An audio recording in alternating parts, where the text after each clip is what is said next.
கிறிஸ்துவுக்குள் அன்பும் தெரிந்து கொள்ளப்பட்ட சகோதர சகோதரிகளும் யாவருக்கும் பிதாவாகிய தேவனுடைய நாமத்தினாலும் இயேசு கிறிஸ்துவின் நாமத்தினாலும் இன்றைய காலை வாழ்த்துதலை தெரிவித்துக் கொண்டு நம்ம ஏற்கனவே இந்த இடத்துல இந்த குத்துவிளக்கை குறித்து முதல் பாகத்தை நம்ம படிச்சிருக்கிறோம். ஞாபகம் இருக்குங்களா? ஒரு 2 வருஷத்துக்கு முன்னாடி இந்த ஒரு ஞாயிற்றுக்கிழமை நான் வந்திருக்கிற அந்த நேரத்துல மெனோரா அப்படின்ற தலைப்புல நம்ம படிச்சோம்.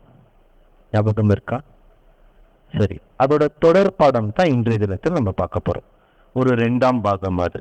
இதுக்கு பேர் என்னன்னு பாத்தீங்கன்னா உன் விளக்கு தண்டு. ஏன் உன் விளக்கு தண்டு அப்படின்னு சொல்லணும்? குத்து விளக்குன்னே சொல்லிட்டு இருக்கலாமே நேரடியா. அப்படின்னா இயேசு கிறிஸ்து இப்படித்தான் சொல்றார், உன் விளக்கு தண்டு அப்படின்றார். இன்னைக்கு நம்ம பார்க்க போற ஒரு சத்தியமே நமக்கு அல்லது எனக்கு ஒரு எச்சரிப்பு கொடுக்கிற ஒரு பாடமா தான் அமைஞ்சிருக்கும். அதோட ஆதார வசனத்தை நம்ம முதல் வாசிக்கலாம். வாசிச்சுட்டு அதுக்கு பின்பு நாம் உள்ள செல்லலாம். வெளிப்படுத்தல் 2ஆம் அதிகாரம் 5ஆம் வசனம். ஆகையால் நீ இன்ன நிலைமையில் இருந்து விழுந்தாய் என்பதை நினைத்து மனம் திரும்பி ஆதியில் செய்த கிரியைகளை செய்வாயாக. இல்லாவிட்டால் நான் சீக்கிரமாய் உன்னிடத்தில் வந்து நீ மனம் திரும்பாத பட்சத்தில் உன் விளக்கு தண்டை அதனிடத்து நின்று நீக்கி விடுவேன். பாருங்க, இங்க இந்த காரியத்தை யார்கிட்ட சொல்லி வந்து நிற்கிறாருன்னு பாத்தீங்கன்னா முதல் சபை எபேசு சபைக்கு சொல்றாரு. இது எபேசு சபைக்கு தானே சொல்றாரு, நமக்கு பொருந்துமா? இது அவங்களுக்கு தானே சொல்றாரு. ஏன்னா ஒவ்வொரு சபைக்கும் அவர்களுக்கிட்ட இருக்கிற குறைகள், அப்புறமா அவங்களுக்கு கொடுக்க போற கைமாறுகளை சொல்லின்னு போறாரு. நாம இருக்கிறது எத்தனாவது சபைங்க? 7ஆம் சபை. அப்போ முதல் சபைக்கு சொன்னது நமக்கு எப்படி பொருந்தோம் அப்படின்னு கொஞ்சம் சிந்திச்சு பார்த்தா பொருந்தும். எப்படி பொருந்தோம் அப்படின்னா பாருங்க, முதல் சபைக்கு ஒரு கைமாற கொடுக்கிறேன்னு சொல்றாரு. என்னன்னா, ஜெயம் கொள்ளுகிறவனுக்கு தேவரோட தோட்டத்தில் இருக்கிற பரதேசி அதுல ஜீவ விருட்சகத்தின் கனியை கொடுக்கிறேன் என்றாரு. இதுவரை முதல் சபைக்கு மட்டும்தான் கொடுக்குவாரா ஜீவ கனி? ஜீவன் கொடுக்கக்கூடிய கனி, நித்திய ஜீவன் வெறும் முதல் சபைக்கு மட்டுமா? இல்ல, எல்லாருக்குமே. அப்பனா கைமாறு கிறிஸ்து கொடுக்கிறது எல்லா சபைகளுக்கும் பொருந்தி வரும் என்றால் அவர்களுக்கிட்ட இருக்கிற குறை யாருக்கும் கூட பொருந்தும், நமக்கும் பொருந்தும். இப்ப அவங்களுக்கு கொடுக்கிற அந்த அறிவுரை அல்லது எச்சரிப்பு எனக்கும் இன்னைக்கு பொருந்தும். ஏன்னா நீ ஆதியில் செய்ததை செய்யாவிட்டால், நீ சீக்கிரமாய் மனம் திருந்தலனா உன்னிடத்தில் வந்து உன் விளக்கு தண்டை உன்னிடத்திலிருந்து நான் நீக்கி விடுவேன் என்றார். அப்பனா நம்ம என்ன தெரிஞ்சுக்கணும்னா, எது அந்த உன் விளக்கு தண்டு? அப்பனா விளக்கு தண்டு நம்ம படிச்சிருக்கிறோம். யோவானு கிட்ட சொல்லும் போது இதே மாதிரி விளக்கு தண்டை குறிச்சு பேசியிருக்கிறார். வெளிப்படுத்தின விசேஷத்தில் இயேசு கிறிஸ்துவ பாக்குறாரா, ஒரு தங்க மார்க்கவசத்தை அணிந்து கொண்டு அவர் நின்று இருக்குவாரு, ஒரு வெள்ளை வஸ்திரத்தை போட்டுன்னு. அங்க இயேசு கிறிஸ்து 7 குத்து விளக்கு மத்தியில இருக்குவாரா, 7 விளக்கு தண்டு மத்தியில இருக்குவாரா? 7 குத்து விளக்கு. கரெக்டா? அப்ப நான் அவர் இருக்கிறது 7 குத்து விளக்கு. அப்போ ஒவ்வொரு குத்து விளக்குக்கும் எவ்வளவு தண்டு இருக்கணும்? 7, 6 கிளைகள் மத்தியில் ஒரு தண்டு. அப்போ அந்த மாதிரி 7 பொன் குத்து விளக்குக்கு மத்தியில் இயேசு கிறிஸ்து நிற்கிறார். கரெக்டா? இதுதான் வெளிப்படுத்தின விசேஷத்தில் பார்க்கிறார். அதுல ஒவ்வொரு குத்து விளக்கும் என்னன்னு சொல்லி இருக்குவாரு, நீ கண்ட 7 குத்து விளக்கு 7 சபைகளாம் அப்படின்வார். இப்போ கேள்வினானா, குத்து விளக்கு சபையா இல்ல நானா? ஏன்னா 2 இருக்கு. ஒரு இடத்துல சொல்லும் போது நீ கண்ட அந்த 7 குத்து விளக்கு 7 சபைகள் அப்படின்றார். ஆனா இன்னைக்கு நாம படிச்ச இந்த வசனத்தின் பிரகாரம், ஆதார வசனத்தின் பிரகாரம், நீ சீக்கிரமாய் மனம் திருந்தாவிட்டால் உன் விளக்கு தண்டை அதனிடத்திலிருந்து நீக்கி விடுவேன் என்றார். அப்பனா சபைய கூட விளக்கு தண்டுன்னு சொல்லியிருக்கிறாரு. நம்ம கிட்ட கூட என்ன இருக்குங்களா? விளக்கு தண்டு இருக்கு. இப்ப என்ன கண்டுபிடிக்கிறனா, எது அந்த விளக்கு தண்டு? நம்ம கிட்ட என்ன விளக்கு தண்டு கொடுத்திருக்கிறார் இருக்கா நம்ம கிட்ட அப்படின்றத ஒவ்வொன்னா நம்ம பார்க்கலாம். அப்போ இந்த விளக்கு தண்டோட அம்சங்கள் இருக்குது பாருங்க. அதுல இருக்கிற சில அம்சங்களை ஒவ்வொன்னா நம்ம என்ன பண்ணலாம்னு பாத்தீங்கன்னா பொருத்தி பார்க்கலாம். பொருத்தி பார்த்துட்டு ஒரு பக்கத்தில் விளக்கு தண்டு, மறுபக்கத்தில் யார பார்க்கலாங்க? ஒரு பக்கம் விளக்கு தண்டு அதோட அம்சங்கள், அப்ப மறுபக்கத்தில் நம்மள பார்க்கணும், நம்மளோட அம்சங்கள். அப்ப விளக்கு தண்டை நீக்கி விடுவேன்னு சொன்னாருன்னா, அப்ப நம்ம கிட்ட கொடுத்திருக்கிற அந்த அம்சங்களை என்ன பண்ணுவேன்னு சொல்லுவாரு, நீக்கி விடுவேன். அப்ப எது அதுன்னு நம்ம தெரிஞ்சுக்கணும். இப்ப முதல்ல அந்த விளக்கு தண்டை எதனால் செய்வார்கள்? எப்படி அந்த விளக்கு தண்டு செய்யப்படும் அப்படின்னா, சுத்தமான பசும் பொன்னினால் அந்த விளக்கு தண்டை உருவாக்குவார்கள். வாசிக்கலாம் வசனம். யாத்திராகமம் 25ஆம் அதிகாரம் 31ஆம் வசனம். பசும்பொன்னினால் ஒரு குத்து விளக்கையும் உண்டாக்குவாயாக. அது பொன்னினால் அடிப்பு வேலையை செய்யப்பட வேண்டும். அதன் தண்டும் கிளைகளும் மொக்குகளும் பழங்களும் பூக்களும் பொன்னினால் செய்யப்பட வேண்டும். இப்ப நிறைய விஷயங்கள் கொடுக்கிறாரு. இதெல்லாம் இன்னைக்கு ஒவ்வொன்றும் நம்ம பார்க்க போறோம். ஆனா இந்த விளக்கு தண்டை எதனால் செய்யப்பட வேண்டுமா? பொன்னினால், தங்கத்தினால் செய்யப்பட வேண்டும். நம்மளுக்கு நல்லாவே தெரியும், தங்கம்னா நம்ம நிறைய முறை படிச்சிருக்கோம். அழிஞ்சு போகிற பொன் அக்னினால் சோதிக்கப்படும் போது அதை காட்டிலும் விலை உயர்ந்த உங்கள் விசுவாசம். அப்ப நம்ம தங்கத்தை விசுவாசத்தோட பார்த்திருக்கிறோம். தங்கத்தை வேற இதோட நம்ம பொருத்தி பார்த்திருக்கிறோம், தேவனோட தெய்வீக குணம். அந்த மாதிரி நிறைய இருக்கு. ஆனா இன்னைக்கு தங்கத்தை கொஞ்சம் வேற ஒரு கோணத்துல நம்ம பார்க்க போறோம். தங்கம்னா வேற எதை குறிக்கிறோம் பைபிள்லன்னு சொல்லிட்டு நீதிமொழிகள்ல நமக்கு ஒரு காரியத்தை சொல்றார். தங்கம்னா எதை குறிக்கும், எதை கூட குறிக்கும் அப்படின்னு சொல்லி ஒரு 2 வசனத்தை வாசிக்கலாம். நீதிமொழிகள் 3ஆம் அதிகாரம் 13ஆம் வசனம். ஞானத்தை கண்டடைகிற மனுஷனும் புத்தியை சம்பாதிக்கிற மனுஷனும் பாக்கியவான். இப்ப 2 விஷயத்த சொல்றாரு. ஞானத்தை சம்பாதிக்கிற மனுஷனையும் அப்புறமா புத்தியை சம்பாதிக்கிற மனுஷனும் பாக்கியவான். இப்ப நமக்கு 2 பொருள் கிடைச்சிருக்கு, ஞானம், புத்தி. இந்த 2 பொருள் எதுக்கு ஒப்பிட்டு வசனத்துல அவரே சொல்றாருன்னு பாத்தீங்கன்னா 14ஆம் வசனம். அதன் வர்த்தகம் வெள்ளி வர்த்தகத்திலும் அதன் ஆதாயம் பசும்பொன்னிலும் உத்தமமானது. இப்போ ஞானத்தையும் புத்தியையும் எதுக்கு ஒப்பிட்டு பேசியிருக்கும் வசனம்?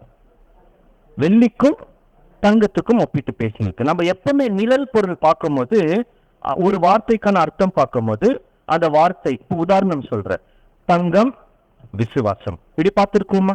அதாவது ஒன்னுங்க இன்னொன்னு, இப்படித்தான் நம்ம பார்த்து வந்திருக்கோம். ஆனா இன்னைக்கு இந்த நிழல், இந்த குறிப்பிட்ட நிழல், இதை மட்டும் கொஞ்சம் கவனிங்க, மிஸ் பண்ணீங்கன்னா போயிடும்.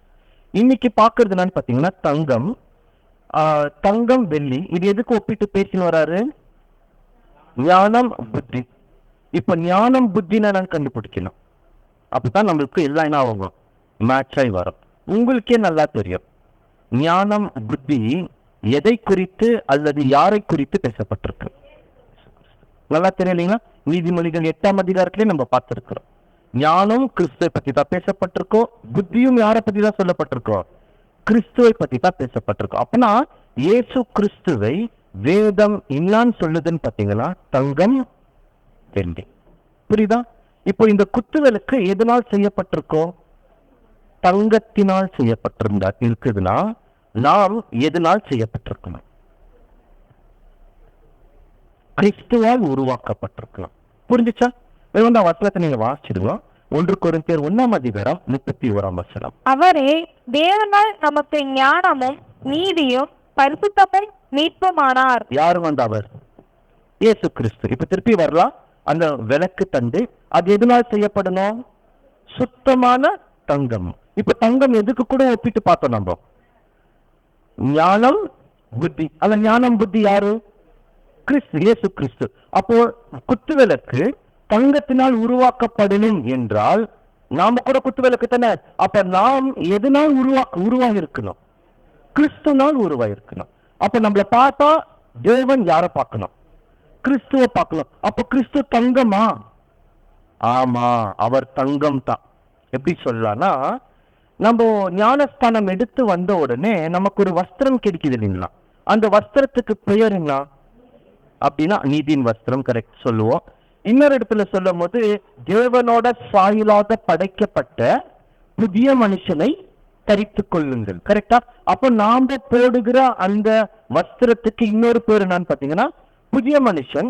அந்த மனுஷன் யாரோட சாயலா? தேவனோட சாயலாக படைக்கப்பட்ட புதிய மனுஷனை தரித்துக் கொள்ளுங்கள். அப்ப அந்த புதிய மனுஷன் யாரோட சாயல்? தேவனின் சாயல். தேவனோட சாயல் யார்தான்? கிறிஸ்து மட்டும்தான். அதனால தான் கிறிஸ்துக்குள் ஞானஸ்தானம் எடுத்த அத்தனை பேரும் கிறிஸ்துவே தரித்து கொண்டு நிற்கிறோம். அப்ப நம்மளோட வஸ்திரம் இன்னைக்குனா கிறிஸ்துன்ற வஸ்திரம். அந்த வஸ்திரம் புது சிருஷ்டி. அது யாரோட சாயல்? தேவனின் சாயல். நீதியா இருக்கிறார், அதனால நீதியின் வஸ்திரம், கரெக்டா? இப்ப இந்த வஸ்திரம் தானே நம்ம போட்டு நிற்கிறோம், அல்லது இந்த வஸ்திரத்தை தானே 1,44,000 பேர் போட்டிருக்குவாங்க. அந்த வஸ்திரம் தங்கத்துல தானே இருக்கணும். பொன் குத்து விளக்கு தங்கத்துல இருக்கான்னு பார்த்தா தங்கத்துல இருக்கு. எங்கன்னா சங்கீதத்துல காமிக்கிறார் நமக்கு. வாசிக்கலாம். 45ஆம் சங்கீதம் 13ஆம் வசனத்துல ராஜகுமாரத்தை பத்தி பேச தொடங்குவார். வாசிக்கலாம்.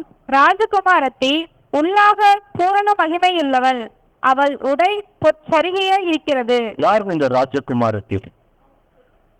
கிறிஸ்துவின் சபை ராஜகுமாரத்தி யாரிடத்தில் கொண்டு சேரப்பட்டு இருக்கிறாங்களா? ராஜாவிடத்தில் கூட்டி சேர்க்கப்பட்டு இருக்கிறாங்களோ. இப்போ இவங்க எந்த வஸ்திரத்தை போட்டு இருக்கிறாங்களா? பொற்சரிகை. அப்போ பொற்சரிகை பார்த்தோம், தங்கம் அணிந்து கொண்டு இருக்கிறாங்க. யார் அந்த தங்கம்? கிறிஸ்து பார்த்தோம். இப்போ வஸ்திரம் யார் அது? கிறிஸ்து. குத்துவேலுக்கு எதனால் உருவாக்கப்பட்டிருக்கு? அப்ப சபை எதனால் உருவாயிருக்கும்? தங்கத்தினால் உருவாயிருக்கும். புரியுதுங்களா? இந்த ரெண்டு பார்த்து வந்து நிற்கும். சரி, தங்கம், தங்கம்னா எவ்வளவு கேரட் சொல்லுவாங்க? 22, 22 கேரட். அப்பமா 24 கேரட். பைபிள்ல ஒரு தங்கம் இருக்கு. இந்த 24 கேரட்டை தாண்டி ரொம்ப சுத்தமான தங்கம். அந்த தங்கத்துக்கு என்ன பேர் வருதுன்னு பாத்தீங்கன்னா ஓப்பேரின் தங்கம். வாசிக்கலாம். அதிலே 45ஆம் சங்கீதம் 9ஆம் வசனம். உமது நாயகளுக்குள்ளே அரசரின் குமாரத்திகள் உண்டு. ராஜஸ்ரீ ஓப்பீரின் தங்கம் அணிந்தவளாய் உமது வலது பக்கத்தே நிற்கிறாள். யார் நிக்கிறதுங்களா? ராஜஸ்ரீ. இந்த ராஜஸ்ரீயை தான் முந்தின வருஷத்துல பார்த்தோம். உள்ளான பூரண அழகுள்ளவள். ஏன் உள்ளான பூரண அழகு? இதான் பேதுரு சொல்றார், வெளி தோற்றமான அழகல்ல, உள்ளான அழகு. அப்ப அந்த உள்ளான அழகு வந்திருக்கு. வஸ்திரம் எப்படி இருக்குங்களா? தங்கம். எந்த தங்கம்? ஓப்பேரின் தங்கம். சரி, இந்த ஓப்பேரின் தங்கத்தை கொஞ்சம் நம்ம இன்னும் கொஞ்சம் உள்ள போய் பார்க்கலாம். இது சுத்தமான தங்கம். எப்படி நம்ம பார்க்கலாம்னா, நம்ம பழைய ஏற்பாட்டுல 2 ஆலயம் இருக்கும் நமக்கு. எந்த ஆலயம்? ஒண்ணு வனாந்தரத்தில் இருக்கிற ஆசாரிப்பு கூடாரம், இன்னொன்னு சாலமோன் தேவாலயம். இது சாலமோன் தேவாலயம் படிச்சிருக்கிறோங்களா? இதுக்கு முன்னாடி அதோட அம்சங்கள் எல்லாம் சரி கேட்டிருந்தீங்கன்னா உங்களுக்கு புரிஞ்சுக்கணும். இந்த வனாந்திரத்துல கூடாரம் இருக்கா? ஆசாரிப்பு கூடாரம். அது அங்கேயே சுத்தினே இருக்கும், வனாந்திரத்தில் இருக்கும். அது யார்? யாருக்கு நம்ம சொல்லலாம்? வனாந்திரத்தில் இருந்த கூடாரம். அந்த கூடாரம் சுத்தினே இருக்கும், நிரந்தரமான இடமே இல்லை, வனாந்திரத்தில் இருந்துச்சு. யார் அந்த கூடாரம்? இது ஆசாரிப்பு கூடாரம் படிக்கும் போதே நம்ம பார்த்தோம். மாம்சத்தில் உள்ள சபை. நம்மளோட நிலைமை இப்படித்தான். நம்ம இருக்கிறது இப்ப வனாந்திரம், நம்மளுக்கு நிரந்தரமான இடம் இது இல்லை. கரெக்டா? இது நம்மளோட இடமா? நம்மளோட குடியிருப்பு பரலோகம் சொல்லிட்டார். இங்கதான் சுத்தி நிற்கிறோம். ஏன்னா அந்த ஆசாரிப்பு கூடாரத்தில் இருக்கிறது எல்லாமே நமக்குள்ள இருக்கு. எப்படி? ஒரே வழி, ஒரே விசுவாசம். அப்புறமா நமக்குள்ள இருந்த தண்ணி. எந்த தண்ணி? சத்திய வசனத்தினால் ஜெனிப்பிக்கப்பட்ட லேவர் தண்ணி தொட்டி. உள்ள போனா தூப வர்க்கம், நம்மளோட பலியே ரோமர் 12:1 நம்ம செலுத்துகிற ஜீவ பலி. அப்புறமா நம்ம புசிக்கிற தேவனின் அப்பம். இதெல்லாமே எங்க இருக்குங்க? நமக்குள்ளவே இன்னைக்கு இருக்கு. ஆனா வனாந்திரம் மாதிரி சுத்தி நிற்கிறோம். புரியுதா? நிறைய பேசிக்கலா இதை ஒப்பிட்டு வந்து நிற்கும். இப்ப சாலமோன் தேவாலயத்துக்கு போலாம். அதுவும் தேவாலயம் தானே. வனாந்திரத்தில் இருக்கிற ஆசாரிப்பு கூடாரம் மாம்சத்தில் உள்ள சபை என்றால் சாலமோன் தேவாலயம் யாரை காமிக்கும்? ஆவிக்குரிய சபை. அதுக்கு நிறைய இருக்குதுங்க. ஏன்னா அந்த மகா பரிசுத்த ஸ்தலம் சதுரமா இருக்கும் சாலமோன் தேவாலயத்துல. வெளிப்படுத்தல் 21ஆம் அதிகாரத்துல தேவனோட பரலோகத்தை விட்டு கீழே இறங்கி வந்து நிற்கிற புதிய எருசலேம் சபை சதுரமா இருக்குமா. அந்த மாதிரி நிறைய அம்சங்கள் காமிக்கிறார். இந்த சாலமோன் தேவாலயம் முழுமையாக தங்கத்தில் செய்யப்பட்டிருக்கும். உள்ளோ இந்த செவறுகள், தரை இருக்குது பாருங்க, ஃப்ளோரு, தரை கூட தங்கம் தான். அங்க வைக்கப்பட்ட 10 பொண்ணு குத்து விளக்கு, 10 பலிப்பீடம், அந்த சாம்பிராணி தூப வர்க்கம் போடுறது, அதோட கதவுகள், செவறுகள், அங்க வைக்கப்பட்ட பரிசுத்த ஸ்தலம், மகா பரிசுத்த ஸ்தலம் எல்லாமே தங்கம். எந்த தங்கம்னு பாத்தீங்கன்னா ஓப்பேரின் தங்கம். இப்ப புரியுதா? மகிமை அடைந்த சபை எந்த தங்கத்துல இருக்குவாங்க? சுத்தமான தங்கம். அப்போ அவங்க இருதயம் என்னவா மாறுதுன்னு பாத்தீங்கன்னா சுத்தமா இருக்கும். இதுல ஒரு கேள்வி மூலியமா ஒரு வசனத்தை கொஞ்சம் சிந்திக்கலாம். தேவனை மகிமை அடைந்த சபை பார்க்க முடியுமா? பார்க்குவாங்களா? கிறிஸ்து சொல்றாரு, பிதாவாகிய தேவனை ஒருவனும் ஒரு காலமும் கண்டதில்லை, நான் மட்டும் தான் சொல்லிட்டார்.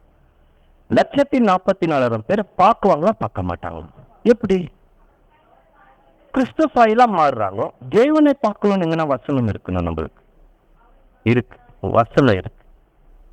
அவரை போல் நம்ம மாறுவதனால் அவரை முகமுகமாக தரிசிப்போம். அது யோவான் கிறிஸ்துவ சொல்றாரு.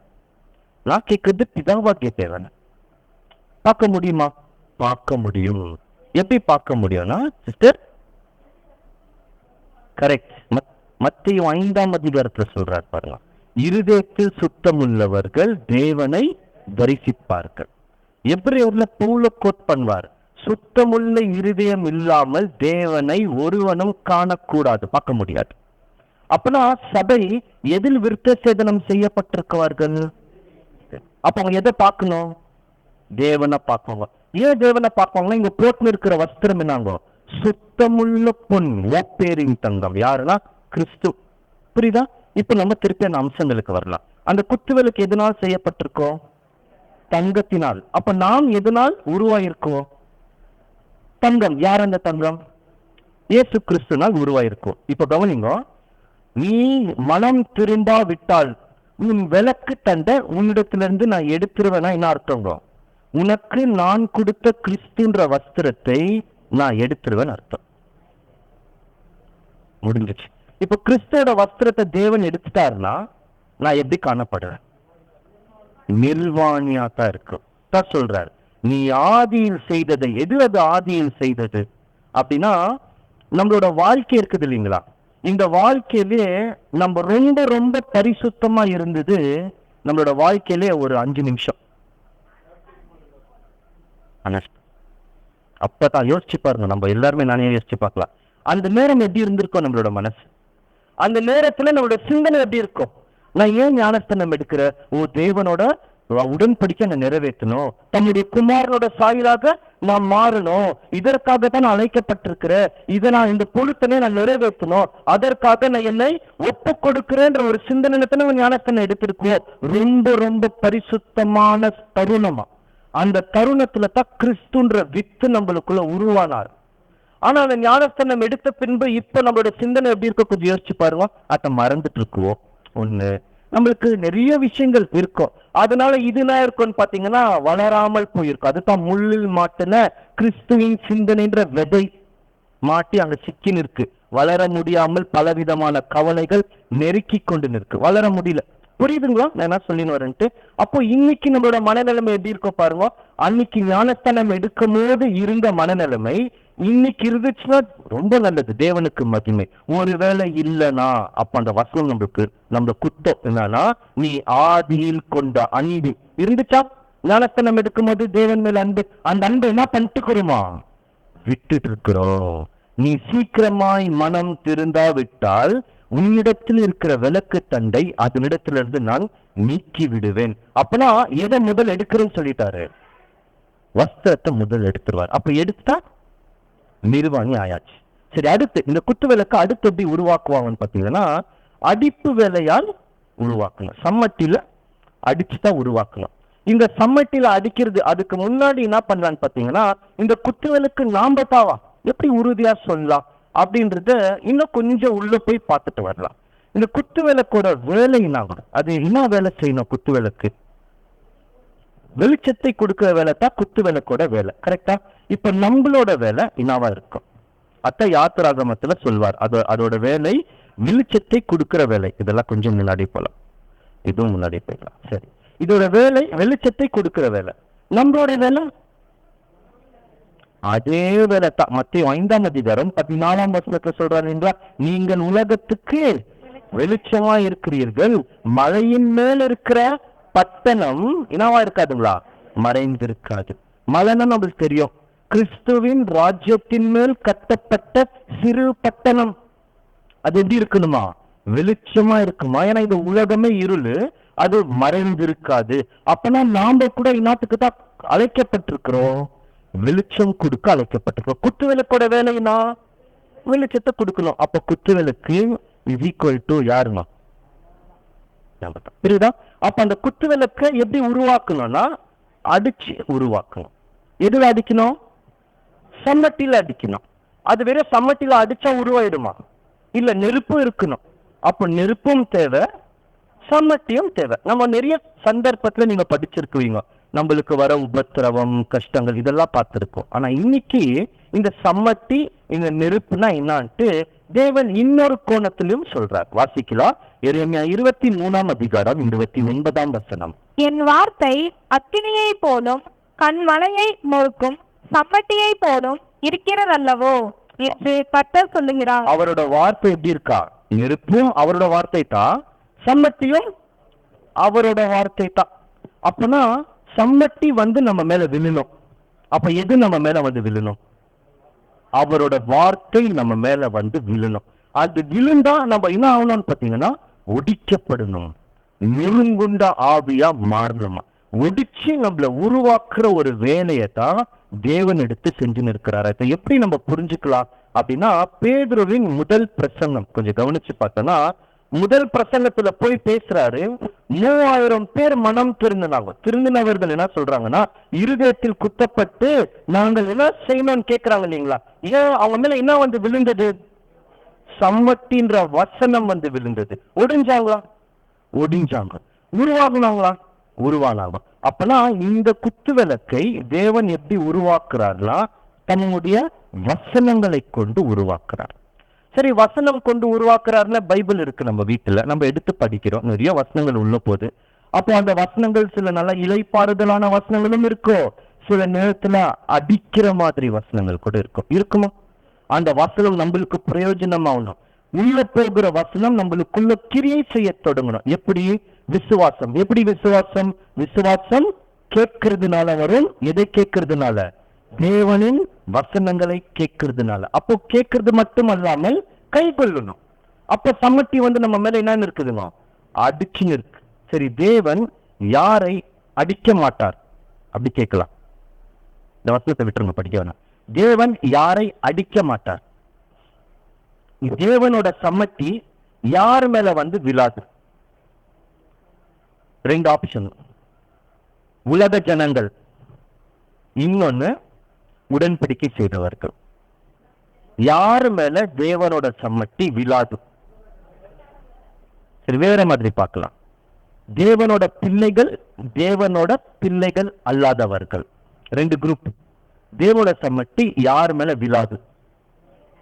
பிள்ளைகள் அல்லாதவர்கள் மேல் சம்மட்டி விழாது. கரெக்டா?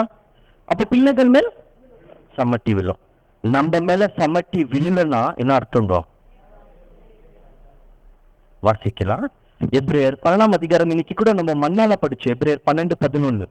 1 அதிகாரம் 5ஆம் வசனம். அன்றியும் என் மகனே, கர்த்தருடைய சிற்றையை அற்பமாக எண்ணாதே, அவரால் கடிந்து எண்ணப்படும் போது சேர்ந்து போகாதே. ஆரம்பிக்கும் போது யாருன்னு ஆரம்பிக்கிறாரு? மகனே. அப்ப நான் பேசிக்கிறது யாருக்கு தாங்க? மகனுக்கு தான் பேசிக்கிறாரு. கர்த்தரோட சிக்ஷையை அற்பமாக எண்ணாத. ஏன் சிக்ஷிக்கிறார்னா, நம்ம அவரை விட்டு என்ன பண்ணிருக்கிறோம்? தூர போயிருக்கோம். அவர் நம்ம எதிர்பார்த்து இருக்கிற அந்த வடிவத்துல வந்திருக்க மாட்டோம். இக்காலத்தில் வருகிற சிக்ஷை நம்மளுக்கு கஷ்டமா தெரியும், அதுதான் இன்னைக்கோட மன்னா. ஆனா அதை கொஞ்சம் நிதானித்து பார்த்தா வரும் காலத்தில் அது நன்மையாக மாறி இருக்குமா. அடுத்த வசனம் 12ஆம் அதிகாரம் 6ஆம் வசனம். கர்த்தர் எவனிடத்தில் அன்பு கூறுகிறாரோ அவனை அவன் சிக்ஷித்து தாம் சேர்த்துக் கொள்ளுகிற எந்த மகனையும் தண்டிக்கிறார் என்று பிள்ளைகளுக்கு சொல்லுகிறது போல உங்களுக்கு சொல்லுகிற புத்திமதியை மறந்தீர்கள். பாருங்க, சிக்ஷிக்கலனா அன்பு கூறலன்னு அர்த்தமா? சிக்ஷிக்கலனா அவரிடத்தில் சேர்க்கலன்னு அர்த்தம். புரியுதுங்களா? யார கூட்டி சேர்க்குவார் அவரிடத்தில்? 50வது சங்கீதம் 5ஆம் வசனம் வாசிச்சிருக்கோம் நிறைய நேரத்துல. அவரோட என்னோட உடன்படிக்கை பண்ண என்னுடைய பரிசுத்தவான்களை கூட்டி சேருங்கள். அப்ப நான் கூட்டி யார சேர்க்குவார்னா, சிக்ஷிக்கிறவர்களை கூட்டி சேர்க்குவார். ஒருவேளை நமக்கு சிக்ஷையே வரல அப்படி எடுத்துக்கலாம். அப்ப கூட்டி சேர்க்கறதுக்கு அவர் விருப்பமா இருக்கிறாரா? சிக்ஷையே வரல, நம்மள அன்பு கூறுறாரா? அன்பு கூற மாட்டார். அதனாலதான் நிறைய பேரு சத்தியத்துல இல்லாத போது ரொம்ப சந்தோஷமா இருக்காங்க, எல்லாமே கிடைக்கும். அப்போ என்ன நினைக்குவாங்கன்னா, ஓ தேவன் என்ன பண்ணின்னு இருக்கிறாரு, ரொம்ப ஆசீர்வதிக்கிறாருன்ட்டு. ஆனா வசனம் என்ன சொல்லுதுன்னா, நான் உன்னை சிக்ஷிக்கல, நீ என் பிள்ளையே இல்லைன்றாரு. அப்ப எந்த பிள்ளை அப்படின்னு சொல்றாருன்னு பாத்தீங்கன்னா ரொம்ப மோசமா சொல்றாரு. வேசியின் பிள்ளைகள் சொல்லிடுவார். வாசிவாது இல்லையா?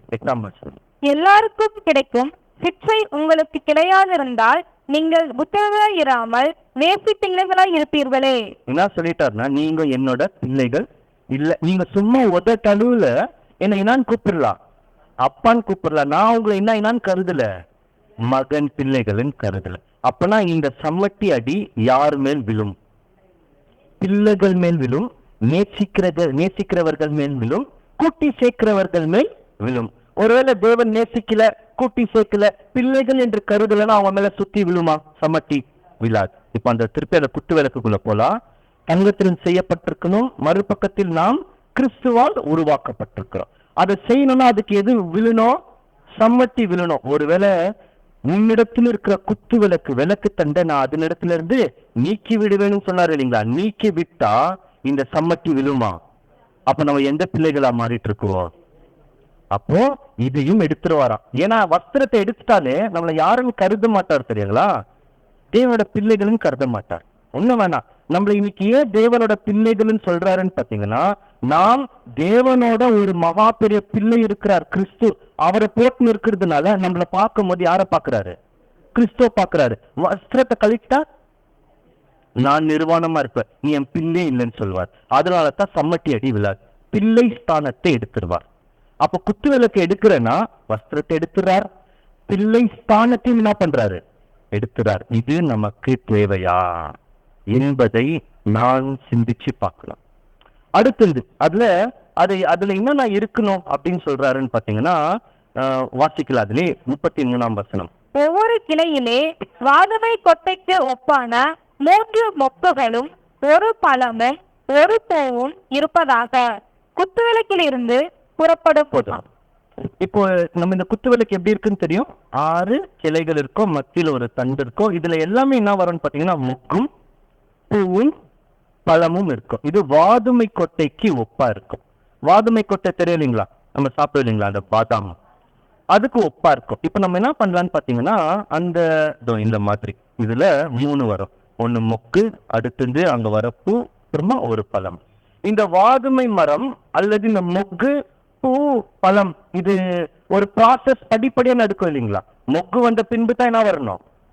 அதன் பின்பு தான் பழம் வரலாம், கனி வரலாம். இந்த ப்ராசஸ முதல் நம்ம பார்க்கலாம் எப்படி நடக்கும் அப்படின்னு சொல்லிட்டு பாருங்க. இந்த வாதுமை மரத்தோட ஒவ்வொரு படி நிலைமைகள். முதல்ல அந்த மரத்துல ஒரு சின்ன மொட்டு வரும், ஒரு மொக்கு. அந்த மொக்கு நல்லா வீங்கணும், அதாவது நல்லா வீங்கி அதன் பின்பு என்னவா மாறும்? ஒரு நல்ல ஒரு பூவாக, ஒரு நல்ல புஷ்பமாக மாறும். அந்த பூ அங்கத்துல இருந்து காஞ்சி அதன் அந்த பெட்ரோல் சொல்லுவாங்க இல்லைங்களா, தமிழ்ல என்ன சொல்வீங்க? இதடுகளா? அது உதிரணும், அது உதிரி கொட்டணும். அப்ப அந்த பூ இருந்த இடத்துல ஒரு பச்சை நிறத்துல, பின்னாடி பார்க்க போறோம், பச்சை நிறத்துல ஒரு பழம் வரும். அதுக்கு தான் வாதுமை பழம் அப்படின்னு சொல்லுவாங்க. ஆனா அந்த பழம் உடனே அந்த பழத்தை எடுக்க மாட்டாங்க, அதுலயே மரத்திலே இருக்கணும். அந்த பழம் நல்லா காயணும், அப்புறமா அந்த பழம் வெடிணும். வெடிஞ்சா அதுக்குள்ள என்ன கிடைக்கும்னு பாத்தீங்கன்னா, ஒரு சின்னதான ஒரு வாதுமை கொட்டை கிடைக்கும். அதைத்தான் எடுத்து பாதாம்னு நம்ம வச்சுக்கோம். அதான் நம்ம எடுத்து என்ன பண்ணணும்? சாப்பிடணும். அப்பனா அந்த அறுவடை செய்யணும்னா இவ்வளோ படிப்படியான நிலைமைகள் இருக்கு. அப்ப முதல் மொட்டு வரணும், ஒரு முக்கு, அப்புறமா பூ, அதை தொடர்ந்து ஒரு பழம், பழம் வெடிக்கணும். அதுக்குள்ள இருக்கிற கொட்டையை தான் என்ன பண்ணுவாரு? களஞ்சத்தில் சேர்க்குவார். புரியுதுங்களா? இப்போ நம்மளோட ஞானஸ்தானத்தின் படிப்படியான நிலைமைக்குள்ள நம்ம பார்க்க போறோம். ஏன்னா இந்த குத்து விளக்கு எடுத்துட்டாருன்னா இந்த மொக்கு, பூ, பழம் இது கூட என்ன ஆயிடணும்? இது கூட போயிடணும். அப்ப எது இந்த மொக்கு, எது இந்த பூ, எது இந்த பழம், எது அந்த வாதுமை கொட்டை, இதெல்லாம் எடுத்துறேன்னு சொல்றாரு. அப்ப அதெல்லாம் எது அப்படின்னு சொல்லிட்டு ஒவ்வொன்றா நம்ம பார்க்க தொடங்கலாம். முதல் இந்த மொக்க குறிச்சு பார்க்கலாம். ஒரு வசனத்தை வாசிக்கலாம். ஏசி 55ஆம் அதிகாரம் 10ஆம் வசனம். மாரியும் உறைந்த மலையும் வானத்திலிருந்து இறங்கி அவ்விடத்துக்கு திரும்பாமல் பூமியை நனைத்து அதில் முளை கிளம்பி விளையும்படி செய்து விதைக்கிறவனுக்கு விதையையும் புசிக்கிறவனுக்கு ஆகாரத்தையும் கொடுக்கிறது எப்படியோ அந்த மாதிரி என்னோட வார்த்தை அப்படின்னு சொல்வார். இப்ப தேவனோட வார்த்தை எது ஒப்பிட்டு பேசுறாரு? மலை ஒப்பிட்டு பேசுறாரு. மலை மேல இருந்து புறப்பட்டு வந்துச்சுன்னா பாதியிலே போயிடுமா? போவாது, கீழே வந்துடும். தேவனோட வார்த்தை கூட கீழே வரும். எங்க வரும்? பூமிக்கு வரும். ஒரு பக்கம் பூமி. பூமி என்றால் யார்? நிலம். உலகம் சொல்றாரு இல்லைங்களா, உவமை இல்லையா? கரெக்டா? நிலம், இந்த உலகம். உலகம்னா உலக ஜனங்கள். நம்ம ஆரம்பத்துல எந்த ஜனங்களா இருந்தோமா? நம்ம மேல வந்து விழுந்துச்சா மலை? சத்திய மலை வந்து விழுந்துச்சு. விழுந்த உடனே நம்ம முதல் எப்படி துளுத்தோம்? மொக்கா வந்தோமா இல்லைங்களா? எந்த ஸ்டேஜ் அது? First stage. பேசிக் கேட்கும் போதா உடன்படிக்கை செய்த போதா? பேசிக் கேட்கும் போது ஜீவன் வந்துச்சு. செடி காஞ்சி போயிட்டு இருந்துச்சு. இன்னும் சொல்ல போனா செடியே இல்ல, விதை வந்து விழுந்த மாதிரி. அந்த விதைல இருந்து செடி வரணும். அப்புறமா என்ன வரணும்? மொக்கு, பூ, பழம், அப்புறமா தான் அந்த வாதுமை கொட்டை கிடைக்கும். இப்போ நம்மளுக்கு தேவனோட வசனங்கள்லாம் வந்து விழுந்துச்சு. வறண்டு போன பூமியில நம்ம முளைக்க தொடங்கணும். வந்தோமா? செடியாக வந்தோம். தேவனுக்கிட்ட எப்போ உடன்படிக்கை செய்துமோ அதுதாங்க நம்மளோட முதல் படி. ஏன்னா பேசிக்க கேட்டு நிறைய பேர் என்ன பண்ணிருக்கோம்? நீங்க பேசிக் கேட்கும் போது எவ்வளவு பேர் வந்தாங்க கூட? அப்ப எல்லாருமே முக்கானாங்களா? இல்ல. உடன்படிக்கை செய்தவர்கள் முக்கா மாறும். அப்ப நம்மளோட முதல் படியே உடன்படிக்கை செய்த பின்பு செய்கிற முக்கு. இதை இஸ்ரேல் மக்களுக்கு சொல்வார். லீலி புஷ்பத்தை ஒப்பிட்டு பேசுவாரு. குறிச்சுக்குமா, வாசிக்க வேணா. ஓசியா 14ஆம் அதிகாரம் 5ஆம் வசனத்தை சொல்வார். அப்போ நம்மளோட முதல் நிலைமையை ஞானஸ்தானம் எடுத்த உடனே நம்ம என்னவா மாறி இருக்கோம்? முக்கா மாறும். இப்ப அந்த முக்கு எப்படி மலரணும்? கரெக்டா? மலர்லன்னா என்னவா மாறாது? பூவா மாறாது. அப்ப அந்த முக்கு வெடிக்கணும்னு சொல்றது போது ஆங்கிலத்துல ஸ்மெல் அப்படின்வாங்க. அதாவது அது வீங்கி விரியணும். கரெக்டா? வீங்கி விரியணும். இப்ப நம்ம கிட்ட வரலாம். நம் ஞானஸ்தானம் எடுத்த பின்பு நாம கூட அந்த மொக்கு விரிகிற மாதிரி நாம கூட நம்மளோட வாழ்க்கையை விரியலாம். எப்படி? எது இருந்தா விரிய முடியும்? பரிசுத்த ஆவி. இன்னும் சொல்ல போனா வசனத்துல ஒரு விஷயம் சொல்லும், ஆவியில் அனலால் இருங்கள். அப்போ அனல் இருந்தா நாம கூட என்ன அடுத்த நிலைமைக்கு போவோம். ஏன்னா நிறைய பேர் ஞானஸ்தானம் எடுத்திருக்கோம், அப்படியே மங்கிட்டுக்கும். அந்த சில மொட்டு விரிவே விரியாது, அது அப்படியே இருந்து அப்படியே போயிடும். ஆயிருக்கா? அது விரியலன்னா என்ன வராதுங்க, நல்ல வாசனை கூட முதல் வரவே வராது. அதுக்குள்ளதான் அந்த வாசனை பொதிஞ்சுன்னு இருக்கும். அப்ப நம்ம ஆவியில அனலா இருந்தா மட்டும்தான் அடுத்த படிக்க போக முடியும். அதுதான் மொக்குல இருந்து அடுத்து எங்க போறோம்னு பாத்தீங்கன்னா, எங்க வரோங்க? பூவாக மாறுறோம். பூ வந்து எதுக்கு நம்ம அடையாளமா பார்த்திருக்கிறோம்? இப்ப பூ வாசனையை கொடுக்குமா கொடுக்காதா? கொடுக்கும். மரம் முழுவதும் பூவா இருந்தா நடுக்கிற அந்த பாதை எப்படி இருக்குங்க? நல்ல வாசனையா இருக்கும். இப்ப நம்ம எல்லாருமே எப்படி இருக்கிறோம்? மரமா இருக்கிறோம். மரமா இல்லையா? நம்ம எல்லாருமே மரமா இருக்கிறோம். இப்ப தேவன் இங்க இருக்கிறாருன்னு வச்சுக்கலாம் ஒரு நிமிஷத்துக்கு. நம்மளுக்கு நம்ம மனசுக்கு, என்னோட மனசுக்கு தெரியும் நான் கொடுக்கிற வாசனை எப்படி இருக்கு தேவனுக்கு எனக்கு நல்லா தெரியும். ஒருவேளை நான் கொடுக்கிற வாசனை அவர் நுகர்ந்து பாக்குறாரா அல்லது மூக்க மூடிக்கிறாருன்னு எனக்கு தெரியும். ஏன்? நான் ரொம்ப பாவத்தையே செஞ்சுன்னு இருந்தேன்னா என் வாசனை எப்படி போயின்னு இருக்கும்? அவருக்கு பாவமா போகும். நான் பரிசுத்தமா வாழ்ந்தா பரிசுத்த வாசனையா போவோம். நான் எப்படி வாழ்றேன்னு எனக்கு தெரியும் இல்லைங்களா? இப்ப நம்ம எல்லாருமே மரமா கூடி இருக்கிறோம். தேவன் இங்க இருக்கிறாருன்னா இப்போ நம்மளோட பலியின் வாசனை அவருக்கு சுகந்த வாசனையா இருக்குமா இல்ல சுகந்த இல்லாத வாசனையா இருக்குமா? எனக்கு தான் தெரியும். அதனாலதான் 2 கொரிந்தியர் 2ஆம் அதிகாரம் 15ஆம் வசனத்துல நம்மளோட அந்த வாசனையை குறிச்சு சொல்றார். வாசிக்கலாம். ரட்சிக்கப்படுகிறவர்களுக்குள்ளேயும் கெட்டு போகிறவர்களுக்குள்ளேயும் நாங்கள் தேவனுக்கு கிறிஸ்துவின் நற்காந்தமாய் இருக்கிறோம். யார் அந்த ரட்சிக்கப்படுகிறவர்கள்? சபை. கெட்டு போகிறவர்கள் உலக ஜனங்கள். அப்படி இங்க சுகந்த வாசனை கொடுக்கணும், இங்க மட்டும் இல்ல அங்கேயும் கொடுக்கணும். ரட்சிக்கப்படுகிறவர்கள் மத்தியிலும் சரி, கெட்டு போகிறவர்கள் மத்தியிலும் சரி. ஏன்னா சபைக்கு வரும்போது நான் ரொம்ப நல்லவனா இருக்கலாம், ஆனா நான் வேலை செய்யற இடத்துல தேவன் அறிவார். நான் வீட்டுல வந்து கேட்டா சொல்லுவாங்க என் பத்தி, ஐயோ யுவரான்ட்டு சொல்லுவாங்களா இல்லைங்களா? நான் வீட்டுல தான் நம்மளோட முழு சுய ரூபமே தெரியும். ஆனா வேற சபை மத்தியிலலாம் நான் ரொம்ப நல்லவ மாதிரி, நான் தான் ரொம்ப பெரிய பக்தி, எனக்கு தான் நிறைய சத்தியம் தெரியும், தேவோட வார்த்தைகள் தெரியும் அப்படின்னு நான் என்ன காமிச்சுக்குவேன். வீட்டுல வந்து கேட்டா சொல்லுவாங்க, இவரை மாதிரி கோபக்காரர் யாருமே இல்லை, இவரை மாதிரி போய் சொல்றவர் யாருமே இல்ல, இருக்கோம் அந்த மாதிரி எல்லாம். இவரை மாதிரி தூங்குறவர் யாருமே இல்ல, தூங்கினே இருக்குவாரு, எந்திரிக்கிறதே இல்ல. இவரை மாதிரி சோம்பேறி கூட யாரும் இல்ல, வேலைக்கே போக மாட்டேன்னு இருக்கிறாரு. இருக்குமா இல்லைங்களா? ஆனா சபைன்னு ரொம்ப நல்லா இருக்கும். ஆனா வசனம் என்ன சொல்றதுன்னா, கெட்டு போகிறவர்கள் மத்தியிலும் சரி, ரட்சிக்கப்படுகிறவர்கள் மத்தியிலும் சரி எப்படி இருக்கணுமா? சுகுந்த வாசனை. இந்த பூ எல்லாரிடத்திலும் ஒரே வாசனை கொடுக்குமா கொடுக்காதா? இங்க இருந்தாலும் ஒரே ஒரே வாசனை தான், வெளியில போட்டாலும் ஒரே வாசனை தான். அப்போ நாம கூட எப்படித்தான் இருக்கணும்னு பாத்தீங்கன்னா, பூ மாதிரி இருக்கணும். இப்போ நான் இன்னும் முக்கா இருக்கிறேன்னா பூவா இருக்கிறேன்னா, என்னோட நிலைமை எங்க, என்னோட நிலைப்பாடு இன்னைக்கு எங்க இருக்கு? இப்ப இந்த பூவோட நிலைமையில இருந்து தான் அடுத்த நிலைமைக்கு போறோம். இப்ப அந்த சுகுந்த வாசனை எல்லாம் சொல்றோம் இல்லைங்களா? எப்படி சுகுந்த வாசனைனா, நம்ம நிறைய நேரத்துல இந்த ரோமர் 12ஆம் அதிகாரத்தோட வசனத்தை படிச்சிருக்கோம்.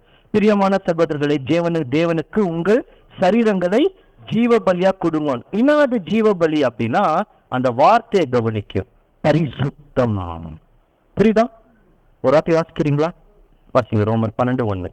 அப்படி இருக்க சகோதரரே, நீங்கள் உங்கள் சரீரங்களை பரிசுத்தமும் தொடங்கும். அப்பனா நம்ம வாழ்க்கை எப்படி இருக்கணும்? அந்த பரிசுத்தம் ஞாயிற்றுக்கிழமை ஒரு நாள் மட்டும் இருக்கணுமா, அல்லது வாழ்க்கை முழுவதும் இருக்கணுமா? வாழ்க்கை. அப்போ இந்த பரிசுத்த வாழ்க்கை தான் தேவனுக்கு போற சுகுந்த வாசனை. அப்போ அசுத்தமான வாழ்க்கை தேவனுக்கு போகிற அசுத்தமான வாழ்க்கை. நான் எப்படி வாழ்ந்துன்னு இருக்கிற பரிசுத்தத்தை நான் எங்கெங்கெல்லாம் காமிக்கிற, எந்த இடத்துல காமிக்கிற, இன்னைக்கு காமிக்கிற, முழுமையாய் காமிச்சுன்னு இருக்கிறேன்னா, காலையில எந்திரிச்சதுல இருந்து கடினமா தான் இருக்கும், ஏன்னா ரொம்ப கடினமா தான் இருக்கும். ஆனா இந்த சிந்தனை நம்ம மனசுல வச்சுன்னு வைங்களேன், நான் பரிசுத்தமா வாழணும், நான் அழைக்கப்பட்ட அழைப்பு இதுதான், நான் கிறிஸ்துவோட சாயலாய் மாறணும், என்னோட ஓட்டம் 1,44,000 பேருக்கான அழைப்புன்ற இந்த சிந்தனையை மறக்காமல் அனுதினமும், அதுதான் பழைய ஏற்பாட்டுல சொன்னாரு. அந்த ஒரு சின்ன உதாரணம் பார்த்துட்டு வரலாம். எல்லாருமே 666 பாடம் எல்லாம் படிச்சிருக்கோம் இல்லைங்களா? பேசிக்ல அந்தி கிறிஸ்தெல்லாம் பார்க்கும்போது ஞாபகம் இல்லையா? 6:6:6 வெளிப்படுத்தல் 13ஆம் அதிகாரத்துல சொல்வார், அது வலது கையின் மேலையும் நெற்றி மேலையும் போடப்படும். அது என்ன? 6:6:6 எது அந்த முத்திரை? இல்லங்க, சாத்தான் பத்தி சொல்வாரு. அந்த மிருகத்தின் எண்ணு அது 666, அது மனுஷனின் எண் சொல்வாரா? அது எங்க இருக்கும்? கையின் மேலையும் நெற்றி மேல இருக்கும். இந்த முத்திரத்தை பெற்றவர்களோட பேரை ஜீவ புஸ்தகத்தில் எழுதப்பட்டிருக்காது, எழுதியே இருக்க மாட்டார். இப்ப முத்திரை இருக்கு இல்லைங்களா? இப்ப கவனிங்க, எது அந்த முத்திரை? சரி, ஒரு உதாரணம் பார்க்கலாம். இது மிருகத்தின் முத்திரை, கண்ணுக்கு தெரியுமா? தெரியாது. இதே மாதிரி தேவன் ஒரு முத்திரை பழைய ஏற்பாட்டுல கொடுத்தாரு. அது எப்படி சொல்வாருன்னு பாத்தீங்கன்னா, நான் உங்களுக்கு கொடுக்கிற நியாயங்களையும் கட்டளைகளையும் நீங்கள் உங்கள் நெற்றிகள் மேலையும் கை மேலையும் தேடணும்வார். பழைய ஏற்பாட்டுல சொல்லியிருக்குவார், பிரமாணமா கொடுத்திருக்குவார். நான் உங்களுக்கு கொடுக்கிற கட்டளைகளையும் கற்பனைகளையும் உங்கள் கண்ணுக்கு மத்தியிலும் பேசுவார். தன் நெத்தியிலையும் கையிலும் என்ன பண்ணணும்? போடணும். அதாவது என்ன அர்த்தம் பாத்தீங்கன்னா, உங்களுக்கு கொடுத்த கட்டளைகளை நீங்கள் அனுதினமும் சிந்திச்சு இருக்கணும், அனுதினமும் செயல்ல இருக்கணும். புரியுதா? இது தேவனின் முத்திரை. இப்போ சாத்தானின் செயல்களை நாம் சிந்திச்சு இருந்தா உடன்படிக்கை செஞ்சு வந்திருக்கிறோம், சாத்தானின் கிரியைகளை செஞ்சு நிற்கிறோம் அப்படின்னு எடுத்துக்கனா, இன்னைக்கு அந்த முத்திரை 666 யாருக்கிட்ட கூட இருக்கு. புரியுதுங்களா அந்த ஒரு ஆபத்து? அப்போ சாத்தானின் சிந்தனைகள் இருக்கு இல்லைங்களா, நிறைய, அதை நான் சிந்திச்சு இருந்தேன்னா, அதை நான் செயல்பட்டு இருந்தேன்னா, அப்ப தேவன் பார்த்தா அவரோட நாமம் இருக்குமா, முத்திரை இருக்குமா, அல்லது சாத்தான் முத்திரை இருக்குமா? சாத்தான் முத்திரை இருக்கிற தொட்டுதான் இந்த அழைப்புல வந்த நிறைய பேருக்கு தெரியாததுனால ஜீவ புஸ்தகத்தில் அவங்க பேர் எழுதாதபடிக்கு 1,44,000 பேர் மாறாமல் மரிச்சு போய் இருக்கிறோம். ஏன்னா ஜீவ புஸ்தகத்துல யாரோட பேர் முதல் எழுதப்பட்டுச்சு? தேவனோட ஜீவ புஸ்தகம். அதுல முதல் பேர் யாரோட பேர் தேவன் எழுதியிருக்குவார்? முதல் பேர் கிறிஸ்து. அடுத்து யாரோட பேர் எழுதியிருப்பார்? 1,44,000 பேரோட பேர் இருந்திருக்கும். இருக்குமா இருக்காதா? அவங்க தானே முதலாம் உயிர்த்தெழுதல்ல போற ஜீவனுக்குள்ள போய் நிற்கிறோங்க. இப்போ அதுல நம்மளோட பேர் இல்லைன்னா நம்ம எதுல போக மாட்டோம்னு அர்த்தங்க. முதலாம் உயிர்த்தெழுதலில் போக மாட்டோம். அப்ப எதை விரும்புறாருன்னா பரிசுத்தம். புரியுதா? அப்போ இது எல்லாமே என்ன பண்றேன்னு சொல்றாருன்னா, உங்ககிட்ட நீங்க ஆதியில் செய்ததை செய்யலன்னா உங்ககிட்ட இருக்கிற தண்டை எடுத்துற. அப்ப இதெல்லாம் என்ன ஆயிடுதுவோ, இது எல்லாமே போயிருது. இப்போ நல்ல வாசனை கொடுக்க தொடங்கிட்டோம், சுகுந்த வாசனை கொடுக்க தொடங்கிட்டோம். அடுத்துனா அந்த அந்த சுகுந்த வாசனை கொடுக்கிற அந்த பூவின் மத்தியிலிருந்து எது வருங்களா, பலன்கள் வர தொடங்கும். இதத்தான் இன்னைக்கு சகோதரர், இன்னும் சொல்ல போனா எல்லாரும் ஒரு நல்ல தீர்மானத்தை எடுத்திருக்கிறீங்க. அனுதினமும் வாரந்தோறும் பரிசோதிச்சு தேவனுக்கு எடுத்துன்னு வர காணிக்கைகள் ஆரம்பத்துல நம்ம பிரதர் சொன்னார். அதுதான் அந்த கனிகள். அதுல முதல் கனி எதுதாவா, அன்பு. ஏன் முதல் அன்பு வச்சாரு? ஏன்னா தேவனோட 4 குணாதிசயம் இருக்குது இல்லைங்களா, அதுல முதல் அவர் செய்த வேலை என்னன்னு பாத்தீங்கன்னா அன்பு. அன்பு இருக்கிற தொட்டத்தான் யாரை உருவாக்குறாரு, நம்மள எல்லாரையும் உருவாக்குறாரு. முதல் குணாதிசயமே அன்பு. நிறைய பேர் நீதின்னு நினைக்குவோம். யாருன்னா நீதின்னு படிச்சிருக்கிறீங்களா? தேவனோட முதல் குணாதிசயம் அன்பு. அந்த அன்புக்குள்ளதான் மீதி எல்லாமே இருக்கு. அதனாலதான் வசனம் தேவன் அன்பாகவே இருக்கிறார். இப்ப நம்ம கூட எல்லாம் எதிர்பார்த்துக்கிறாரு அன்பா இருக்குன்னு. அதனாலவே முதல் கனினா வச்சிருக்கிறாருன்னா அன்புன்னு வச்சிருக்கிறார். அந்த நீடிய பொறுமை, சகோதரர் நிறைய விளக்கத்தை சொன்னார். இது ஒரு தனி பாடமாவே படிக்க வேண்டியதா இருக்கும். ஒவ்வொரு குணாதிசயங்களும் எடுக்கலாம். அன்பை எடுத்து பிதாவாக்கி தேவனுக்கிட்ட இருக்கிற அன்பு, கிறிஸ்து கிட்ட இருக்கிற அன்பு, அப்போஸ்தலர்கள்ட்ட இருக்கிற அன்பு, ஏன் கிட்ட இருக்கிற அன்புன்னு வரிசைப்படுத்தி படிக்கலாம். அவ்வளவு டீட்டெயிலா கூட போய் பார்க்கலாம். நீடிய பொறுமை. வழியில ரோட்ல போயினே இருக்கும் சகோதரர்களுக்கு வர சோதனை. அப்பதான் வழியில ஒருத்தர் வருவார். வரோம் பாருங்க கோவம். இதுல என்ன திட்டுவோன்னு தெரியாது. நான் போயின்னு இருக்கிற இதுல சண்டைக்கு நிக்கும். உடன்படிக்கை பண்ண சகோதரர்கள் வழியில ரோட்ல இறங்கி நின்று ஏதாவது தவறா பேசிட்டாங்கன்னா, கெட்ட வார்த்தையில கூட திட்டுனா இறங்கி சண்டைக்கு நிக்குவாங்க. நீ எப்படி சொல்லலாம்? வர பாருங்க உள்ளத்துல இருந்து நீடிய பொறுமை. தேவன் ஆதாம சிருஷ்டித்து 6000 வருஷம் ஆகி கூட காத்து நிற்கிறாரா? நீடிய பொறுமையா? நம்மளால ஒரு நிமிஷம் நீடிய பொறுமையை காத்துக்கொள்ள முடியல. அந்த எண்ணெய் பொரியிற எண்ணெயில தண்ணி போட்டா எப்படி பொறிஞ்சி வெடியுது இல்லைங்களா, அந்த மாதிரி சில நேரத்துல கோபம் பொறிஞ்சி வெடிஞ்சிடும். நீடிய பொறுமை. அப்போ அதெல்லாம் ஏன் நடக்குதுன்னா, தேவன் நமக்கு சுட்டி காட்டி இருக்கிறார். இன்னும் வரல, கனிகள் வரல. பூ இருந்தா என்ன வரணும்? அப்போ கனி வரல என்ன இல்லைங்களா? பூ இல்லை. அப்ப நம்ம எந்த நிலைமையில இருக்கிறோம்? மொக்காவே இருக்கிறோம்.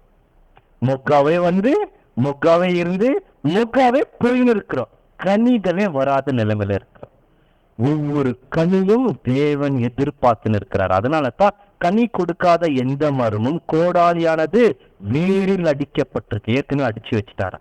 கனி கொடுக்கலன்னா வெட்டி அக்னியில் போடப்படும். அப்ப ஏன் நம்மள நட்டு வச்சிருக்கிறாருன்னா, ஏன்னா எதிர்பார்த்துன்னு இருக்கிறாரு, கனியத்தான் எதிர்பார்த்துன்னு இருக்கிறார். அப்போ ஆவியின் கனிகள் ரொம்ப ரொம்ப முக்கியம். அனுதினமும் நம்ம அதை யோசிச்சு பார்த்துனே இருக்கணும். இப்ப அடுத்து அந்த பழமும் வந்தாச்சு. இப்ப அந்த பழத்தை அறுவடை செய்வாராம். பழம் வந்தா ஒண்ணு உறுதி ஆயிடுச்சு அந்த விவசாயிக்கு. அதுக்குள்ள என்ன இருக்கு? கண்டிப்பா நாம எதிர்பார்த்துன்னு இருக்கிற அந்த அறுவடை உள்ள இருக்கு. ஆனா கண்ணுக்கு தெரியுதா? உள்ள இருக்கு. எப்ப வெளியே வரும்? அந்த பழம் நல்லா காயணும், வெடினும் உள்ள இருக்கும். கரெக்டா?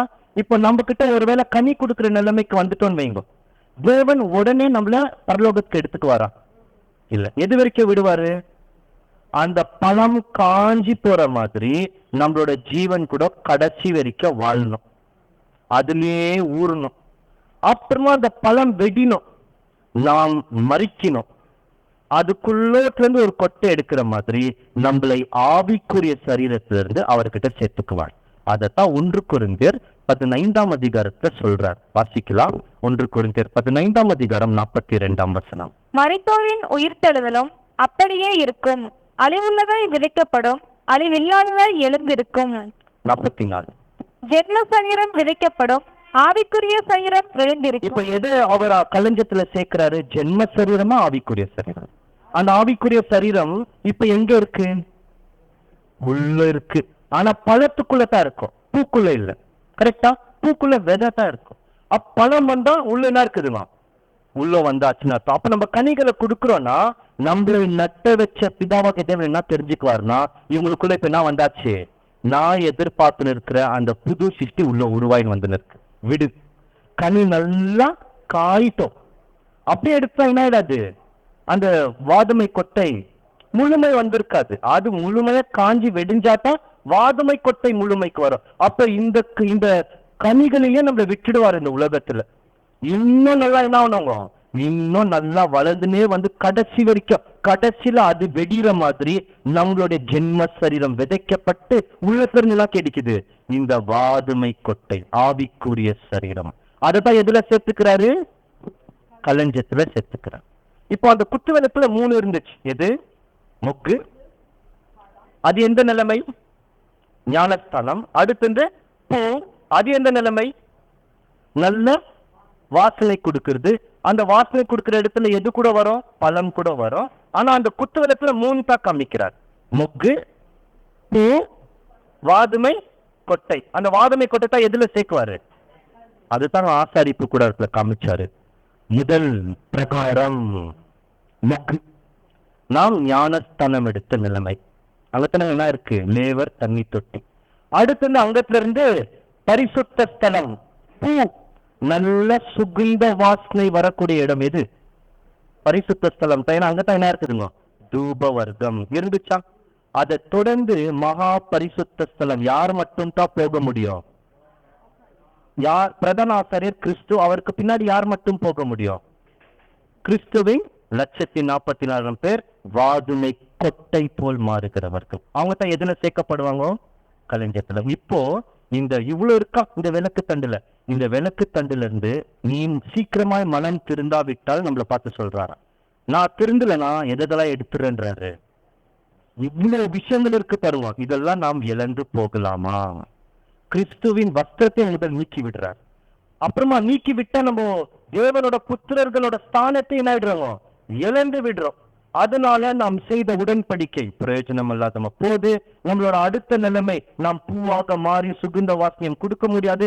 அவர் எதிர்பார்த்து நிற்கிற அந்த புது சிருஷ்டி உயிர்த்தெழுந்து வருதும் நாம் என்ன ஆயிடுவோங்க? எழுந்து விடும். இதெல்லாமே என்ன ஆயிடும்? விட்டு போயிடும். சரி, எப்படி கண்டுபிடிக்கலாம்?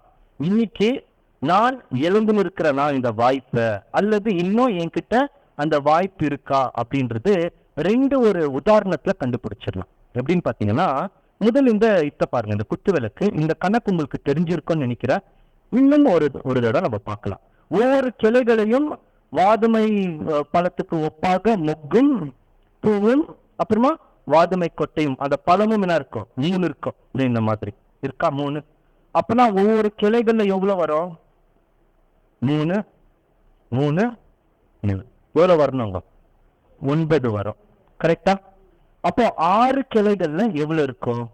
9 பெருக்கல் 6 போட்டா 54. அதாவது அந்த 6 கிளைகள்ல நம்ம கணக்கு போட்டா, அந்த மொட்டு அப்புறமா பூ பழம் கணக்கு போட்டா 6 கிளைகள் எவ்வளவு வரும்? 54 வரும். ஆனா மத்தியில் அந்த தண்டு இருக்கு பாருங்க, தண்டுல மட்டும் 4 வரும்.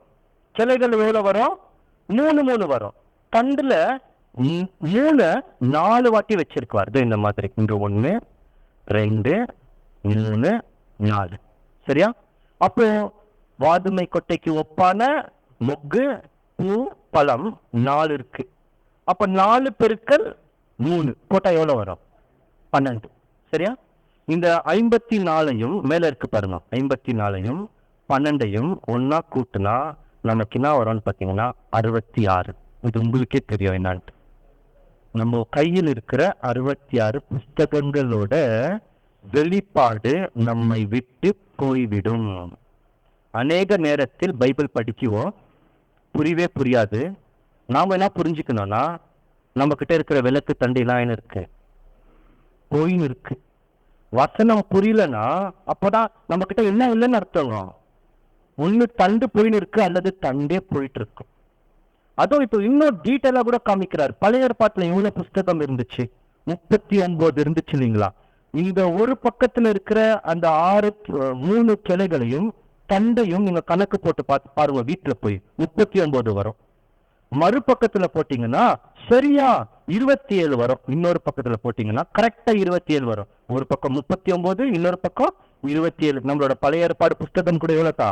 39, 27. அப்ப இந்த தந்தை எடுத்துறேன்னு சொன்னாருன்னா சத்தியமே நாயிட்டு இருக்கோம், நம்மளை விட்டு சத்தியமே போயிட்டு இருக்கோம். அநேக நேரத்துல இந்த விளக்க ஒரு விதமா எரிய வச்சாராம் தேவன். சரி, இந்த விளக்க குத்து விளக்க 24 மணி நேரம் எரிய சொன்னாரா ஆசாரிப்பு கூடாரத்துல? சரி, வசனத்தை கொஞ்ச நேரத்துல பார்க்கலாம். இப்ப அந்த விளக்கு தண்டு எப்படி எரியணும் அப்படின்னா, அதுல என்ன வைக்குவாங்கன்னு பாத்தீங்கன்னா அந்த திரி இருக்கும். கரெக்டா? அந்த திரி என்ன பண்ணுவான்னு பாத்தீங்கன்னா எண்ணெயை எந்நேரமும் தொட்டு கொண்டுனே இருக்கணும். எண்ணெயை தொடலனா திரி எரியுமா? எரியாது. இப்ப நாம அந்த திரி மாதிரி உலகத்துக்கு வெளிச்சமா இருக்கிறோம். அந்த திரி கூட நாம தான். இப்போ திரி எண்ணெயை தொட்டா எரியும், எண்ணெயை தொடலனா உடனே எரியாதா? இருக்கிற வரைக்கும் எரியும், அப்புறமா அணிஞ்சு போயிடும். புதுசா வராது. புரியுதா? புதுசா வராது, இருக்கிற வரைக்கும் என்ன ஆயிடும்? எரியும். அதனாலதான் அநேக நேரத்துல இருக்கிற வரைக்கும் எரியும், புதுசா வராதா? நிறைய பேரு நம்மளுக்கு முன்னாடி இருந்தவங்களா அந்த காலத்துல சிந்திச்சு பார்க்கும், இவங்களாம் பேசிக்க நல்லா எடுக்கிறாங்க. அது ஆன பின்பு பாடம், பெரிய பாடங்கள், புது புது விஷயங்கள் ஏன் வரலன்னு உங்களுக்கு புரியல அந்த காலத்துல. ஆனா இப்போ ஆசாரிப்பு கூடத்துல காமிக்கிறார், எண்ணெயை தொட்டாக்கா புது வெளிச்சம், எண்ணெயை தொடலனா வெளிச்சமே இல்லை. அப்ப நாம கூட வெளிச்சத்தை கொடுக்கணும்னா எதை தொட்டுன்னு இருக்கணும்? எண்ணெய் என்ற பரிசுத்தாவியை எந்நேரமும் தொட்டு கொண்டுனே இருக்கணும். ஒருவேளை தொடலனா வெளிச்சமே வராது. ஆனா அநேக நேரத்துல அந்த திரியில அதுக்கு முன்னாடி அந்த கார்பன் மாதிரி கருப்பா ஒரு நிறம் வந்துடும். இதெல்லாம் வீட்டுல உங்களுக்கு தெரியும். அதை அடிக்கடி என்ன பண்ண வேண்டியது இருக்குங்க? வெட்டுனாத்தான் புதிய வெளிச்சம் நல்லா கொடுக்கும். அந்த மாதிரி நம்மளோட வாழ்க்கையில கூட இந்த கருப்பு கார்பன் மாதிரி நிறைய இருக்கா. இதை எப்படி வெட்டுவாருன்னு பாத்தீங்கன்னா, பிரதான ஆசாரியர் தங்க கத்திரிக்கோள் எடுத்துன்னு வருவார். தங்கம்மா அதுக்கும் அதுதான் வெட்டுவாராம். தங்கம்னா தெரியும், தேவனோட தெய்வீகம், தேவனோட ஈடுபாடு. அப்படின்னா பிரதான ஆசாராஜ்ய கிறிஸ்து அநேக நேரத்துல நாம எரியக்கூடாத அளவுக்கு நம்மளோட வாழ்க்கையில சில நண்பர்கள் இருப்பாங்களா, வெட்டுவாராம். சில உறவினர்கள் இருப்பாங்களா, வெட்டுவாராம். சில வேலைகளும் இருக்குமா, அதே வெட்டுவாராம். சில குணலட்சணங்கள் இருக்குமா, கெட்ட குணலட்சணங்கள், ஏன்னா அது கற்பனா வாசனையே வாடின வாசனை வரும், அதையும் வெட்டுவாராம். வெட்டும் போது திரி நோதே வலிக்குதேன்னு சொன்னா அதோட இழப்பு திரிக்குதான், அவருக்கல்ல. கரெக்டா?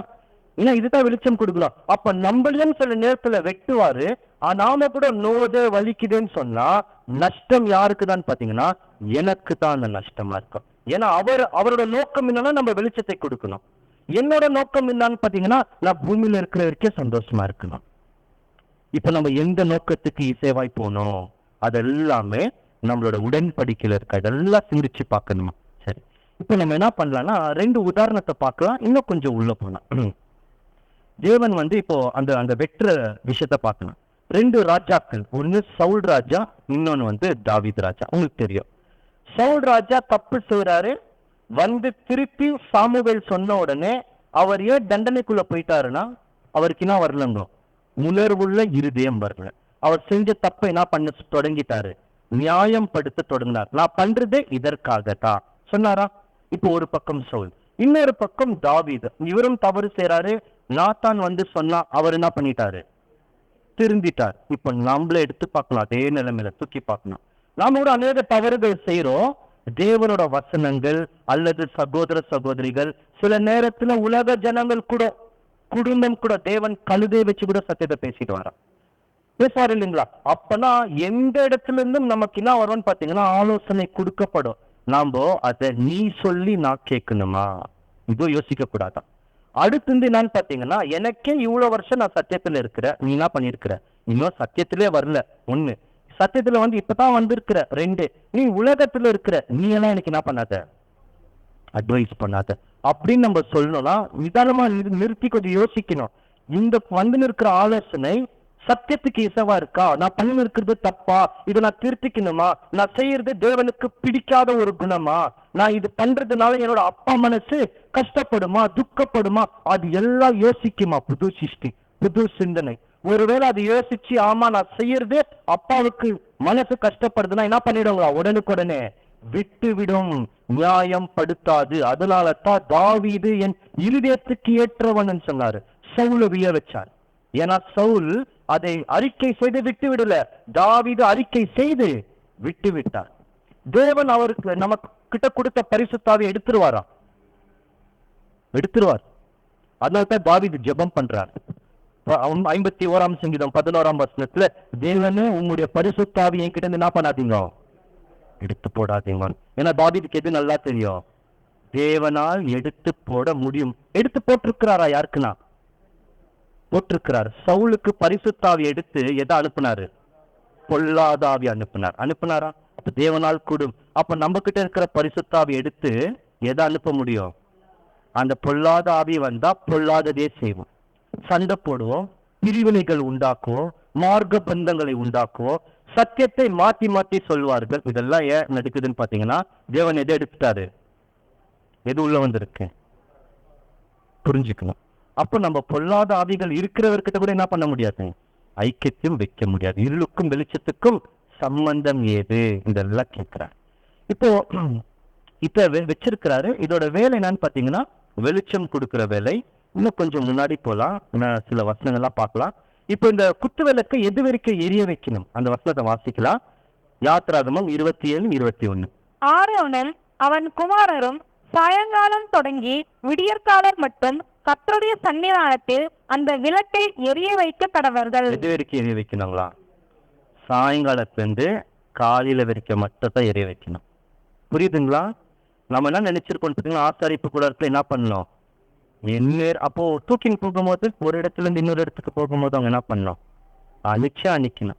இதை எரிய வைக்கிற முறை என்னன்னு பாத்தீங்கன்னா, சாயங்காலம் தொடங்கி காலையில வரைக்கும் எரிய வைக்கணும். காலையில ஆன உடனே ஆசாரோட வேலை என்னன்னா, வந்து வெட்டுவார். என்ன காலி ஆயிட்டு இருக்கோம் அன்னைக்கு ராத்திரி, எண்ணெயை ஊத்தி தயார் பண்ணி சாயங்காலத்துக்கு தயார் பண்ணி வைக்கணும். அப்போ இருட்டுல என்ன பண்ணும், இது வெளிச்சம் கொடுக்கும். சூரியன் வந்துச்சுன்னா வெளிச்சம் தேவையில்லை. புரியுதா? சூரியனோட வெளிச்சம் இது மேல படும் போது இதோட வெளிச்சம் தேவைப்படாது. இந்த கருத்தை ஞாபகம் வச்சுக்கணும். இப்ப யார் அந்த விளக்கு? நாம. இப்ப நம்ம இருக்கிற காலப்பகுதி பகலா இருளா? இரவு. நமக்கும் இரவு, உலகத்துக்கும் இரவு.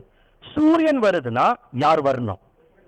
இயேசு கிறிஸ்து, நீதியின் சூரியன். அப்ப நீதியின் சூரியனோட வெளிச்சம் படும் போது இந்த விளக்கோட வெளிச்சம் என்ன பண்ணாது. ஏன்னா இந்த விளக்கு யாரோட போய் சேர்ந்துக்கோன்னு பாத்தீங்கன்னா, கிறிஸ்துவோட போய் சேர்ந்துக்கும். புரியுதா? அதனால அது வரைக்கத்தான் என்ன பண்ணாரு, எரியவை அப்படின்னு சொன்னார். அது வரைக்கத்தான் நம்மளால கூட எரிய வைக்க முடியும். நிறைய இருக்குதுங்க இதுல. இந்த குத்து விளக்குக்குள்ள போயினே இருந்தோம்னா ரொம்ப ஆழமா கூட போலாம். இதெல்லாம் எது இருக்குதுங்களா? இது எல்லாமே எதுக்குள்ள இருக்கா? குத்து விளக்குக்குள்ள இருக்கு. இப்ப இது எல்லாத்தையும் பார்த்துட்டு என்ன சொல்றாருன்னா, நீ ஆதியில் செய்ததை, மீண்டும் அந்த வசனத்தை வாசிக்கலாம். வெளிப்படுத்தல் 2ஆம் அதிகாரம் 5ஆம் வசனம். ஆகையால் நீ இன்ன நிலைமையிலிருந்து விழுதாய் என்பதை நினைத்து மனம் விரும்பி ஆதியில் செய்த கிரியைகளை செய்வாயாக. இல்லாவிட்டால் நான் சீக்கிரமாய் உன்னிடத்தில் வந்து நீ மனம் விரும்பாத பட்சத்தில் உன் விளக்கு தண்டை அதனிடத்தினின்று நீக்கி விடுவேன். இந்த விளக்கு தண்டில் என்னன்னா இருக்குதுங்க, தங்கம், கிறிஸ்து, அடுத்து சம்மட்டி, தேவனின் புத்திரர்கள் என்ற ஸ்தானம், நொட்டு, நம்மளோட உடன்படிக்கை, அதன் பின்பு செலுத்துற பூ, தேவனுக்கு சுகுந்த வாசனை, கனிகள், நாம் செலுத்துகிற ஆவியின் கனிகள். கடைசியா தான் எது கிடைக்குதுன்னு பாத்தீங்கன்னா, வாதுமை கொட்டை, நம்மளுடைய உயிர் தெழுதல். அடிக்கடி தேவனும் என்ன செய்வார்னா, இத வெட்டினே வருவார். தேவனோட தெய்வீக ஈடுபாடும் இருக்கும். இதெல்லாம் விளக்கு தண்டுல இருக்கு. எடுத்துட்டாருன்னா இதெல்லாம் என்ன ஆயிடும், எல்லாமே போயிடும். அப்ப யாருக்கு தான் நஷ்டம்? ரொம்ப பெரிய நஷ்டமா, ரொம்ப ரொம்ப பெரிய நஷ்டமா.